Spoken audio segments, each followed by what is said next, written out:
찬양 감사합니다. 오늘 우리가 함께 살펴보게 될 아모스는 선지자 이름이죠.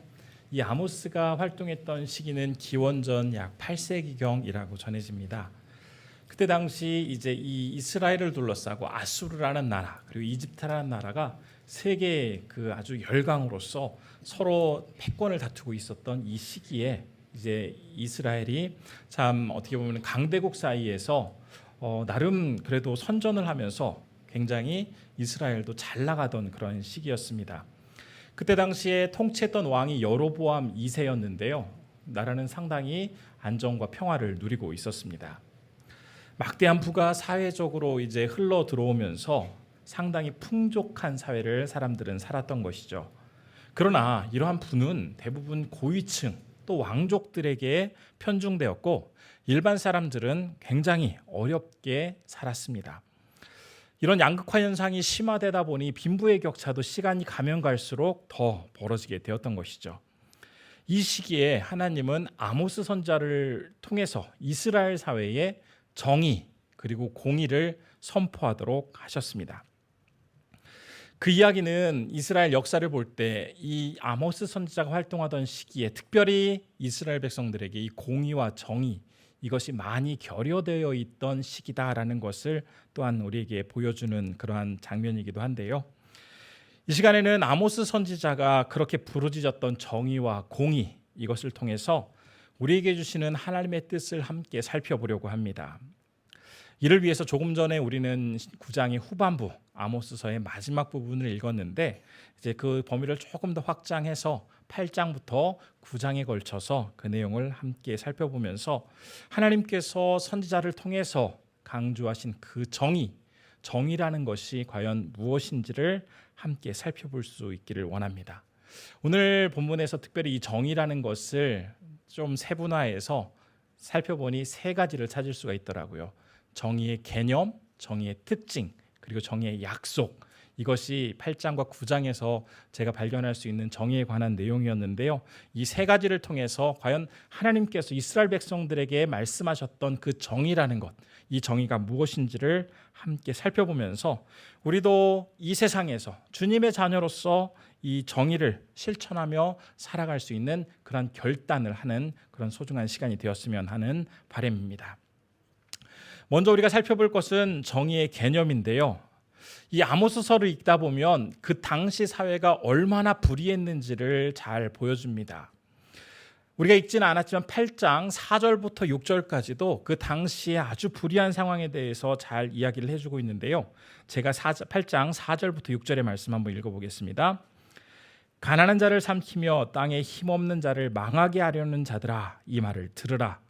너희가 이르기를 월삭이 언제 지나서 우리가 곡식을 팔며 안식일이 언제 지나서 우리가 밀을 내게 할꼬 에바를 작게 하고 세계를 크게 하여 거짓 저울로 속이며 은으로 힘없는 자를 사며 신 한 켤레로 가난한 자를 사며 찌꺼기 밀을 팔자 하는도다. 예수님께서는 이제 이 구약의 율법 그리고 선지자의 강령을 아주 쉽게 또 핵심적으로 그걸 잘 요약해 주셨죠. 바로 하나님 사랑과 이웃 사랑, 이것이 율법이 강조하는 것이고 선지자들이 그렇게 외쳤던 내용이다라고 요약해 주셨습니다. 이웃을 소중히 여겨야 한다라는 것, 이것은 어느 날 갑자기 튀어나온 것이 아니라 하나님께서 모세에게 율법을 주실 당시부터 꾸준히 강조되어 왔던 내용입니다. 그만큼 하나님은 가난한 자, 힘없는 자, 소외된 자를 굉장히 많은 관심을 가지고 살펴보셨던 것입니다. 그런데 지금 아모스 선지자가 활동했던 이 당시 사회는 어떻습니까? 이스라엘은 경제적으로는 많은 번영을 누리고 있었지만 사람들은 하나님 말씀에 불순종하고 있었고 또 이웃을 사랑하라라는 그 명령도 전혀 지켜지지 않고 있었습니다. 힘있고 재력 있는 사람들은 오히려 가난한 사람들을 삼키려고 하고 있고 또 힘없는 사람들을 망하게 하려고 하고 있습니다. 8장 6절 말씀 제가 아까 읽어드렸던 내용에 보면은 은으로 힘없는 자를 사며 신 한 켤레로 가난한 자를 산다라는 표현이 있습니다. 여기서 은으로 힘없는 자를 산다라는 것은 그 사람을 이제 자기의 어떤 종으로 삼을 때 있어서 충분한 가치를 지불하고 사는 것이 아니라 아주 푼돈 몇 푼을 주고서 그냥 헐값에 그 사람을 종으로 샀다라는 이야기입니다. 또 신발 한 켤레 살 돈이 과연 얼마나 되었을까요? 아마 크게 비싸지는 않았을 것입니다. 그런데 가난한 사람들은 이 신발 한 켤레를 살 돈이 없어서 그것 때문에 종으로 끌려가는 그런 신세가 되고 말았던 것입니다. 그리고 또 웬만한 사람들이라면 자식 또 자기도 먹지 않을 그 미래 찌꺼기 이것들을 오히려 가난한 사람들에게 팔아먹으려고 하는 그런 만행을 저지르고 있었던 것이 그때 당시에 불의한 사회의 대표적인 모습이었습니다. 말도 안 되는 값싼 가격으로 사람을 함부로 사고 팔았고 또 그 없는 사람들은 생필품조차 살 수 없었기에 그러한 형국에 결국 종으로 팔려가는 그런 안타까운 일들이 이 아모스 시대에 벌어지고 있었던 것입니다. 이런 안타까운 상황을 보고 있었던 선지자 아모스, 그의 마음속에는 정말 분노를 참을 수 없었을 것입니다. 하나님은 분명히 모세 율법을 통해서 소외된 사람, 가난한 사람, 약자들을 배려하고 그들을 보살펴주고 도와주라고 했는데 이스라엘 사람들은 그러한 어렵고 힘든 자들을 외면한 채 오히려 불의가 가득한 사회를 만들고 있었기 때문입니다. 불순종하며 불의를 가득하게 한 그 사회, 이 사회가 결코 하나님 보시기에도 좋을 리 없었을 것입니다. 그래서 이런 불의가 가득한 이스라엘 백성들을 향해서 하나님은 우리가 잘 알고 있는 아모스서 5장 23절과 24절에서 이렇게 이야기를 하셨습니다.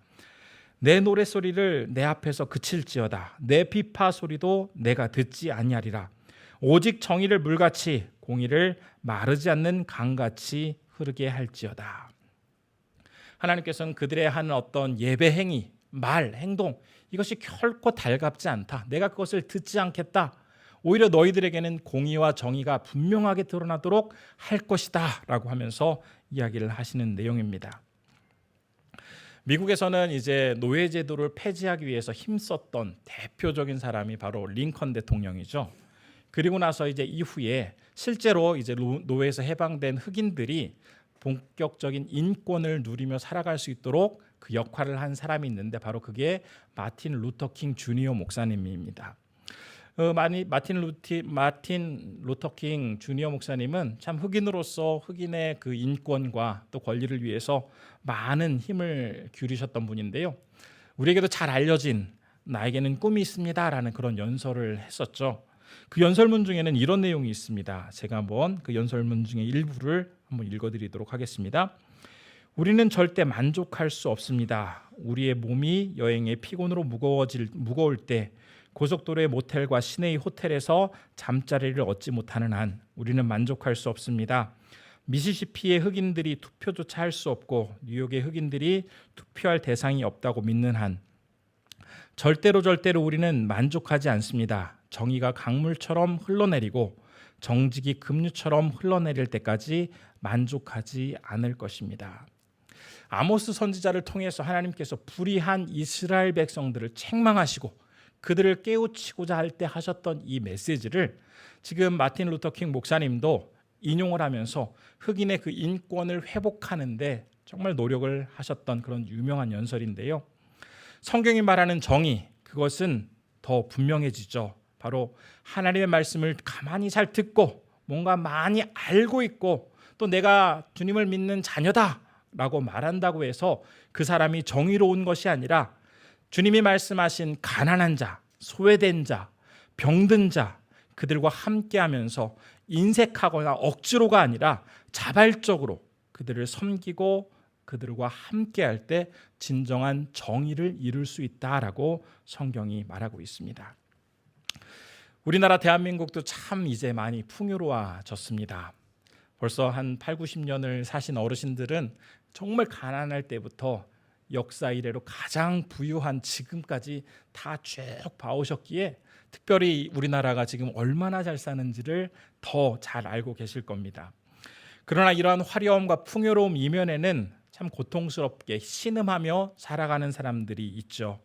신문이나 뉴스를 보면 부모의 소득 수준이 높을수록 자녀들이 받는 임금 수준도 높아진다라는 그런 결과가 있습니다. 즉 부모님이 많은 어떤 소득이 있는 사람, 그 사람의 자녀가 결국 더 많은 소득을 얻게 된다라는 그러한 이야기인데요. 사회는 어떻게 보면 부가 대물림되고 있고 경제적으로 점점 더 불평등이 심화돼 가고 있습니다. 그러다 보니 있는 사람들은 더 잘 살고 없는 사람들은 더 어렵게 살아가는 것이 오늘날 우리 대한민국의 한 현실입니다. 그렇다 보니 아무리 노력해도 벗어날 수 없는 그 가난, 어려움, 이것 때문에 좌절을 느낀 많은 사람들이 스스로 목숨을 끊는 그런 안타까운 일들도 많이 발생을 하고 있습니다. 어떻게 보면 내가 당하고 있는 것이 상당히 불합리하고 차별적으로 느껴지는 그러한 일들이 많이 벌어지고 있는데요. 이것은 비단 우리나라에서만 벌어지는 일들이 아니죠. 이것을 좀 더 확대해 보면 국가와 국가 사이에서도 얼마든지 벌어질 수 있습니다. 어떤 나라는 자연도 풍족하고 경제적으로도 아주 힘이 있고 또 여러 가지 풍경도 아름다운 정말 낙원과 같은 그런 나라들이 있는가 하면 반대로 질병과 굶주림과 자연재해로 인해서 늘 불안하게 걱정하면서 조마조마하게 살아가야 하는 사람들이 있습니다. 풍요롭고 잘 갖추어진 환경에서 태어난 사람, 그리고 어렵게 힘든 환경에서 태어난 사람, 그 누구도 자신이 그 환경을 선택하고 태어난 사람이 없죠. 태어나 보니 한국인이라는 그러한 그 국적이 나에게 부여가 되었고, 또 어떤 사람은 태어나 보니 아프리카의 최빈국의 국민이 되어 버렸습니다. 또 누군가는 태어나 보니 재벌집의 자녀가 되었고, 또 누군가는 태어나 보니 경제적으로 너무나 어려운 집안에 태어나게 되었습니다. 사람의 출생은 자기의 의지, 자신의 선택과는 조금도 상관없이 이루어지는 것이죠. 그렇기 때문에 내가 태어난 그 환경에 대해서 그것에 대해서 불평하거나 서운해할 이유가 없습니다. 내가 그것 때문에 내가 어떤 선택도 내 어떤 의지도 거기에 가미가 된 것이 아니기 때문에 오히려 그 상황에서 하나님이 허락하신 은사를 잘 활용하여서 최선을 다해 살아가는 것이 우리가 선택할 수 있는 가장 지혜로운 방법인 것이죠. 또 많이 가진 사람은 어떻습니까? 내가 가진 것이 마치 나는 자연스럽게 그것이 나에게 어쩌면 당연하게 주어진 것처럼 여길 것이 아니라 주변에 적게 가지고 있는 사람들, 어렵게 살아가는 사람들을 돌보며 더불어 함께 살아가는 것, 이것이 바로 또 많이 가지고 있는 사람들이 해야 할 역할 아니겠습니까? 성경에서는 반복적으로 의인과 악인, 이것을 이야기하죠. 이 두 사람이 등장을 하는데요. 그 특징을 살펴보면 의인은 공통적으로 나타나는 특징이 있습니다. 자신에게 주어진 것, 자신이 할 수 있는 것을 자기만을 위해서 혼자 독점하는 사람 중에서는 의인이 한 사람도 없다라는 것입니다. 공동체 안에서 그것을 남과 나누고 함께 더불어 사는 사람들이 의인입니다. 반대로 악한 사람들을 보면 자기 것만, 자기만을 생각하며 살아가는 사람들은 공통적으로 악한 사람들일 경우가 참 많습니다. 우리나라는 점점 사람들이 더 도시로 모여들고 있습니다. 또 도시 중에서도 이 서울과 수도권으로 점점 더 많은 사람들이 모여들고 있는데요. 제가 얼마 전에 부산에서 사역하는 한 사역자와 이야기를 나누었습니다. 부산만 해도 우리나라의 제2의 도시고, 또 이렇게 TV 같은 데서 나오는 그 해운대 주변의 그 엄청난 빌딩과 그 광경을 보면 굉장히 화려하잖아요. 그래서 참 부산 사람들도 대단하다라고 하면서 부산의 젊은이들이 어떻게 지내냐고 이야기를 했더니, 부산의 젊은이들이 이제 뭐 대학을 졸업하거나 좀 상황이 나아지면 어떻게 해서라도 서울 가서 직장을 잡고 서울에서 생활을 하려고 하는 사람들이 참 많다라는 것입니다. 아마 서울에 가면 더 많은 기회가 있고 더 많은 것들을 볼 수 있고 더 성공할 수 있는 기회가 많이 주어지기 때문에 그렇게 젊은 사람들이 그런 생각을 할 수 있겠죠. 그렇지만 그들의 어떤 마음과 기대, 이것이 잘못됐다라고 이야기는 할 수 없을 것입니다. 하지만 중요한 것은 내가 가진 것, 내가 모은 것, 내가 아는 것, 그것을 가지고 다른 사람들에게 베풀어주고 다른 사람들과 함께 하는 것, 그리고 또 다른 사람들을 도와주는 것에 인색하지 않게 될 때 바로 우리는 성경이 말하는 정의로운 삶을 살아갈 수 있게 된다라는 것입니다. 정의의 개념, 성경은 분명히 이야기합니다. 약한 사람, 소외된 사람, 그리고 많은 도움이 필요한 사람들, 그들과 함께하고 그들을 돌봐주는 것, 이것이 바로 성경이 말하는 정의의 개념이라는 것입니다. 다음으로 살펴볼 수 있는 것은 정의의 특징입니다. 조금 전에 제가 읽어드렸던 아모스 8장 그 5절 말씀에 보면은 정월 초하루 그리고 안식일이라는 단어가 등장을 합니다. 이 정월 초하루라든지 그다음에 안식일 이러한 날들은 백성들이 하나님 앞에 나아가서 예배를 드리는 날이었습니다. 그들은 예배를 드리기 위해서 무릎을 꿇고 또 몸은 그 예배 드리는 그 방향을 향해서 참 열심히 예배 드리는 모습을 취하고는 있었지만 마음과 생각은 다른 데 가 있었습니다. 예배를 드리는 그 순간에도 어떻게 하면 더 돈을 많이 벌 수 있을까?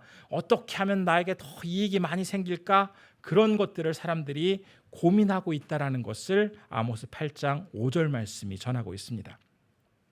그러다 보니 예배가 끝나기가 무섭게 사람들은 다시 빨리 가서 돈을 벌기 위해서 열심히 노력을 했습니다.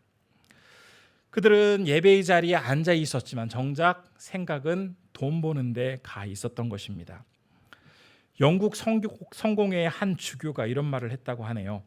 사람들이 진짜로 믿는 종교, 진짜로 믿는 신, 그 사람의 진짜의 마음은 예배를 드릴 때 가장 자연스럽게 마음이 가는 곳이 어딘지, 누군지를 파악해 보면 알 수 있다라고 말했다고 합니다.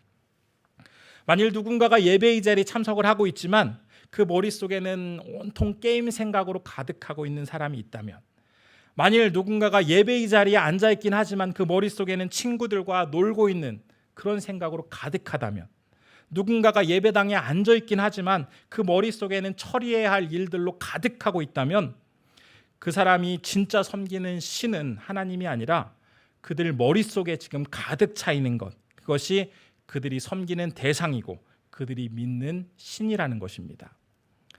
이런 사람들은 몸은 예배당 안에 있을지 모르겠지만 진심으로 하나님을 섬기는 진정한 그리스도인은 아닌 것입니다. 종교개혁자 마틴 루터는 라틴어로 인크루바투스 인세라는 그런 말을 했다라고 합니다. 이게 이제 찾아보니까 내적 휘어짐이라는 단어를 사용을 하면서 인간의 그 자기중심적인 죄성을 표현을 했다고 하는데요. 하나님과 타인으로부터는 멀어지려고 하고 반대로 자신의 욕심과 이익은 더 추구하려고 하는 모습을 이 내적 휘어짐이라는 단어를 통해서 설명을 하고 있습니다. 우리가 이제 엑스레이 같은 걸로 이렇게 허리를 찍어보면 옆에서 보면은 이 허리가 S자 모양으로 이렇게 살짝 들어가고 나온 부분이 있잖아요. 여기서 들어가고 나온 부분 중에서 이 나온 부분은, 더 가까이 있는 부분은 오히려 자기의 욕심과 이익을 추구하려고 하는 경향이 있는 반면에 들어간 부분, 더 멀어진 부분은 하나님의 말씀에 순종하고 그분을 따르려고 하는 부분은 더 멀어져 있다. 이것이 바로 내적 휘어짐을 설명하는 그러한 용어입니다.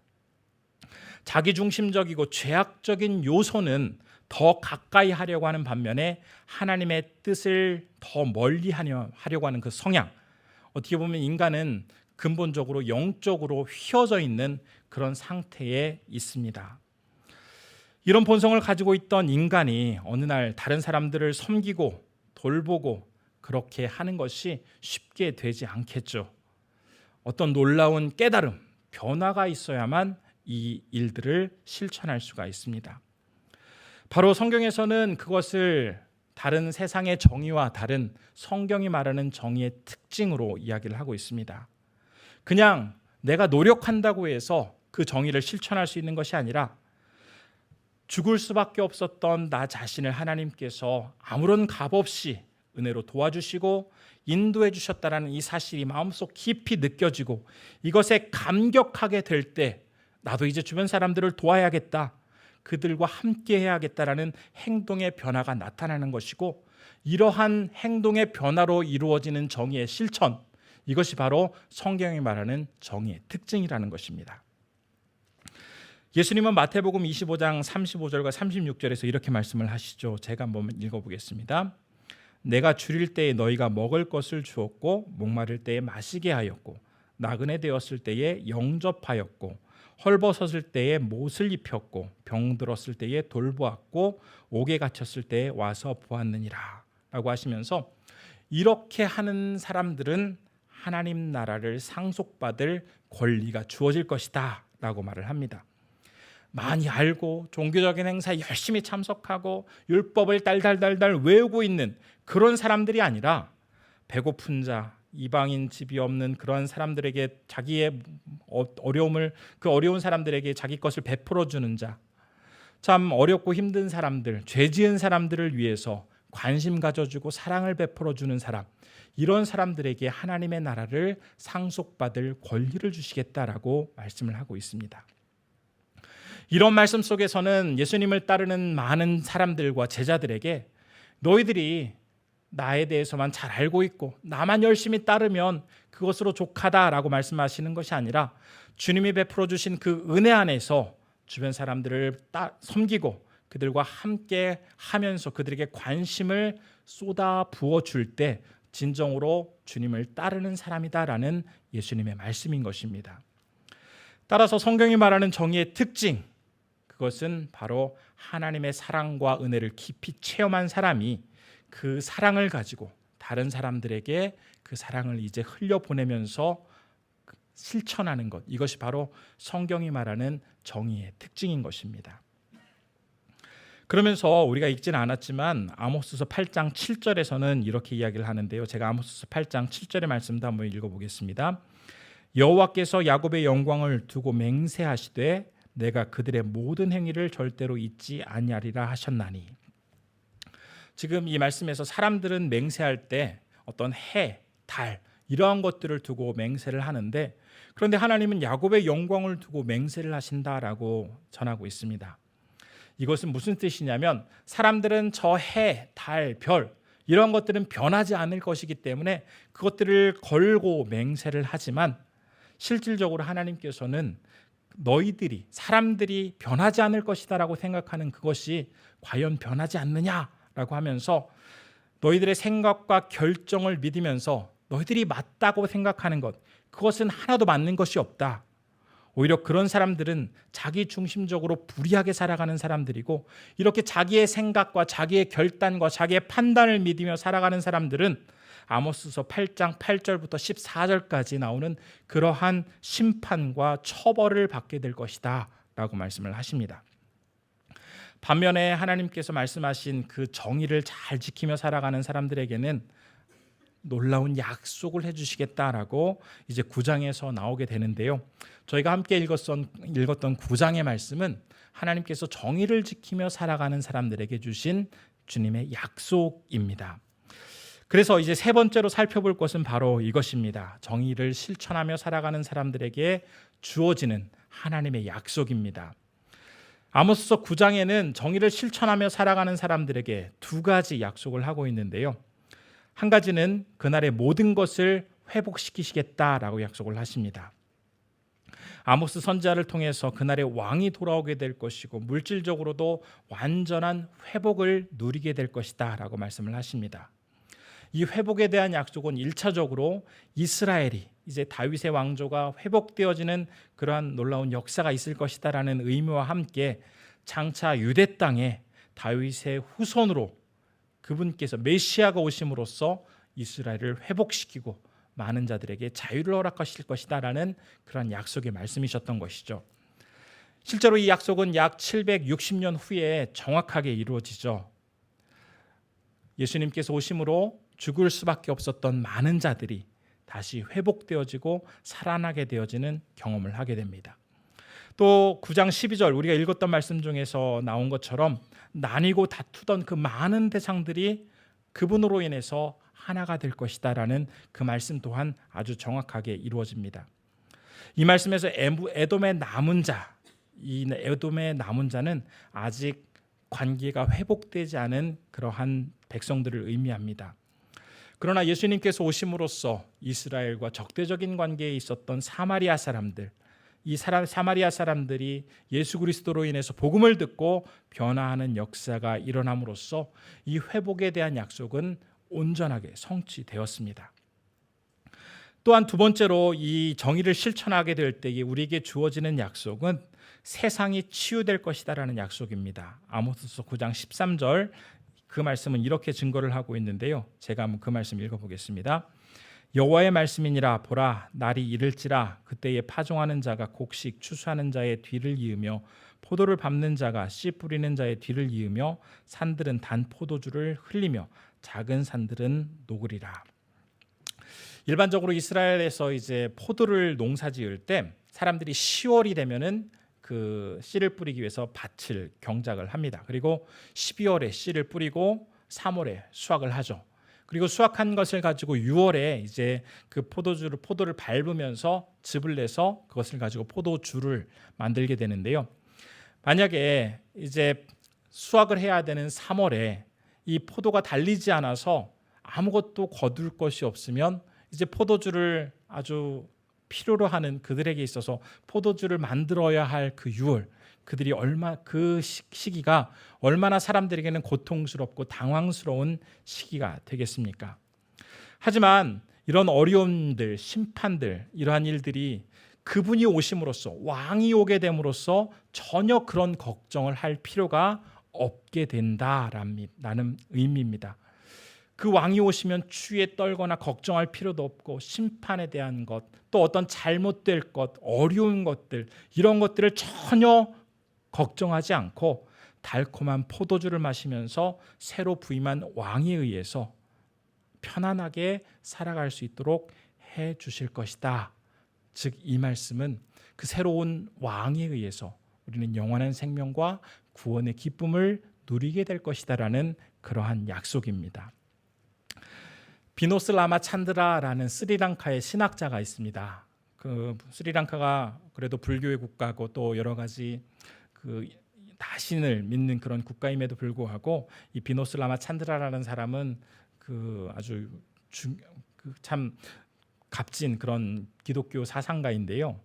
이분은 이제 기독교뿐만 아니라 세계의 많은 종교에 대해서 잘 알고 있는 그런 분입니다. 그러다 보니까 이제 어떤 한 사람이 이 비노스 라마 찬드라라는 사람을 찾아가서 당신이 기독교 이외에 다른 종교들에 대해서도 참 많이 잘 알고 있는데 모든 종교가 다 구원을 이야기하고 있지 않느냐?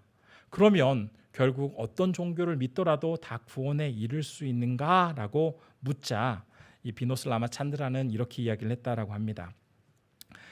다른 종교들은 언젠가는 이 세상이 다 연기처럼 사라지게 될 것이다라고 말을 하고 있기 때문에 그 속에서 진정한 구원을 발견하고 구원을 얻는다라는 것은 불가능합니다. 하지만 기독교는 이제 완전한 나라 천국에 이를 것이다라는 것을 강조하며 인간이 최후에 이를 그 목표 지점이 바로 그 완성된 하나님의 나라라고 말을 하고 있기 때문에 기독교에서는 세상이 다 없어지거나 사라지는 것이 아니라 완전한 세상에 이르는 것을 가르치고 있기에 진정 기독교만이 오직 구원에 이를 수 있는 희망을 전해주고 있습니다 라고 말을 했다라고 합니다. 우리가 정의를 실천한다라는 것 참 쉽지 않고 오히려 많은 사람들은 더 불의를 일삼으며 불의한 삶을 살아가고 있는 오늘날의 상황에서 정의를 실천해야 하는 이유가 바로 여기에 있습니다. 세상은 단지 눈에 보이는 게 전부가 아니고 이 세상이 끝날 때에 그리고 또 우리에게는 반드시 하나님의 심판이 기다리고 있기에 우리는 그 하나님의 약속을 믿으며 정의를 온전히 실천하도록 해야 한다는 것입니다. 정의를 실천하며 살아가는 사람들에게 하나님께서는 분명히 약속을 해주셨습니다. 그들을 회복시켜 주시고 치유해 주시고 구원에 이르도록 하실 것이다라는 이 약속. 다른 사람들은 자기의 욕심을 위해서 또 다른 사람들 남들을 돌보지 않고 나만을 위해서 살아가고 있지만 우리는 나에게 손해가 된다 할지라도 내가 비록 어려운 일을 당한다 할지라도 남들을 섬기고 도와주는 그 일들을 하며 이 정의를 끝까지 실천해 나아가도록 해야 하는 것입니다. 이제 말씀을 맺겠습니다. 사도행전 15장 15절에서 17절 말씀을 보면 이제 예루살렘 공의회에 선 사도들이 이 아모스 9장의 마지막 말씀을 인용하면서 증거하는 내용이 있습니다. 사도행전 15장 15절에서 17절 말씀 제가 한번 읽어보겠습니다. 선지자들의 말씀이 이와 일치하도다. 기록된 바 이후에 내가 돌아와서 다윗의 무너진 장막을 다시 지으며 또 그 허물어진 것을 다시 지어 일으키리니 이는 그 남은 사람들과 내 이름으로 일컬음을 받는 모든 이방인들로 주를 찾게 하려 함이라 하셨으니. 지금 예루살렘 공의회에서 사도들이 이 아모스 9장의 말씀을 이야기하면서 예수님을 증거하고 있죠. 바로 다윗의 무너진 장막을 다시 지으시고 허물어진 것을 다시 회복하실 그분이 예수 그리스도다라는 것을 이야기하고 있습니다. 예수님은 단지 무서운 심판을 위해서 이 땅에 오신 것이 아니라 그분은 불의의 희생자 중에 한 사람으로서 억압받는 한 사람으로 오셨다라고 전하고 있습니다. 참 마국간에서 가난한 사람으로 태어나서 짓밟히고 배신당하고 마침내 은 30에 팔리기까지 하였죠. 또 그리고 재판을 받았는데 그 재판은 공정한 재판이 아니라 너무나 불의한 재판이었기에 불의의 희생자가 되셨습니다. 하지만 하나님께서는 그 사랑하는 아들이 불의의 희생자가 되도록 하시면서까지 그 모든 것들을 허락하신 이유가 있죠. 바로 불의의 희생자라는 그러한 어떻게 보면 안타까운 오명이 남기는 하였지만 그 과정을 통해서 결국 궁극적으로 우리에게 정의를 허락하시기 위해서 당신의 아들을 불의의 희생자로 내어주셨던 것입니다. 예수님은 고통과 불의, 악, 죽음 이러한 것들을 너무나 싫어하셨죠. 그런데 그 싫어하는 것들이 사람의 마음속에 사람 안에 가득 차 있는 것을 보니 도저히 안타까워서 그냥 놓을 수가 없어서 그냥 두고 볼 수만 없어서 그것들을 직접 해결해 주시기 위해서 이 땅에 오셨고 마침내 십자가를 지셨습니다. 이 세상에서 그렇게 고통스럽게 살아가고 있는 우리가 너무나 불쌍해서 직접 이 땅에 오셔서 고통당하시고 불의의 희생자가 되어주신 것이 바로 예수님이라는 것입니다. 예수님께서 우리가 얼마나 불쌍하고 가엾고 참 안 됐으면 그렇게 직접 오셔서 그 일을 행하셨겠습니까? 우리가 예수님의 이 놀라운 사랑과 은혜를 기억해 본다면 세상 가운데 내 주변에서 신음하고 아파하고 고통스러워하는 그 사람들을 그냥 못 본 척 결코 지나갈 수 없을 것입니다. 성경에서 말하고 있는 정의는 바로 이것입니다. 우리가 많이 안다고 해서 많이 떠든다고 해서 하나님 보시기에 정의로운 사람이 아니라 알고 있는 것, 깨달은 것, 그 마음에 느끼는 것을 삶을 통해서 나타내 보이며 주변의 이웃을 섬기고 그들과 함께하는 것, 이것이 바로 하나님께서 말씀하시고 우리에게 강조하시는 그 정의라는 것을 다시 한번 기억해야 할 것입니다. 단지 말뿐인 신자가 아닌 삶과 행동으로 이 복음을 전하며 정의를 실천하는 진정한 그리스도인으로 살아가게 될 때에 이 땅은 어떻게 보면 불의가 가득하고 어떤 희망도 발견할 수 없는 것처럼 보이지만 그러한 순종의 모습 속에서 조금씩 사회는 다시 희망과 정의를 발견할 수 있게 될 것이고 또 주님이 가르쳐 주신 그 정의를 실천하기 위해서 우리가 힘쓰며 나아가게 될 때 그 가운데 주님의 놀라운 위로와 용기를 경험하게 될 것입니다. 진심으로 바라기는 단지 말뿐이 아닌 진정한 삶과 실천으로서 이 사랑을 실천하기 위해서 힘쓰며 나아가시는 우리 모든 성도님들 되시기를 진심으로 소원합니다.